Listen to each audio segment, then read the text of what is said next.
Part 4 for my presentation today, I want to tell you about how groups of elephants have been moved and settled in new reserves. This is known as translocation and has been carried out in Malawi in Africa in recent years. The reason this is being done is because of overpopulation of elephants in some areas. Overpopulation is a good problem to have and not one we tend to hear about very often. In Malawi's Majet National Park, the elephant population had been wiped out by poachers who killed the, the elephants for their ivory. But in 2003, the park was restocked and effective law enforcement was introduced. Since then, not a single elephant has been poached. In this safe environment, the elephant population boomed. Breeding went so well that there were more elephants than the park could support. This led to a number of problems. Firstly, there was more competition for food, which meant that some elephants were suffering from hunger. As there was a limit to the amount of food in the national park, some elephants began looking further afield. Elephants were routinely knocking down fences around the park, which then had to be repaired at a significant cost.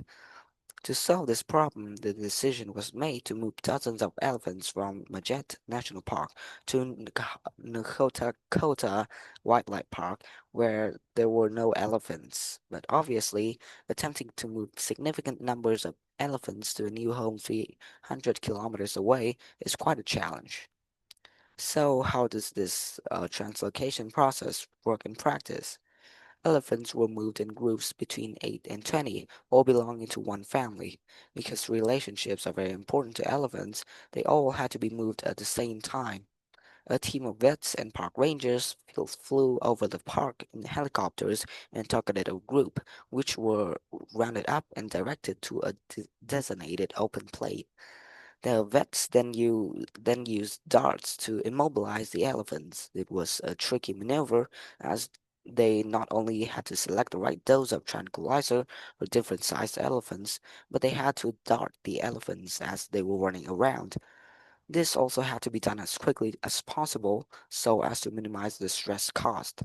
As soon as the elephants began to flop onto the ground, the team moved in to take care of them. To avoid the risk of suffocation, the team then had to make sure none of the elephants were lying on their chests because their lungs could be crushed in this position. So all the elephants had to be placed on the sides. One person stayed with each element while they waited for the vets to do checks. It was very important to keep an eye on their breathing. If there were fewer than 6 breaths per minute, the elephant would need urgent medical attention. Colors were fitted to the matriarch in each group so their movements could be tracked with a new home in their new home. Measurements were taken of each elephant's tusks. Elephants with large tusks would be at greater risk from poachers and also of their feet. The elephants were then taken to a recovery area before being loaded onto trucks and transported to the new home.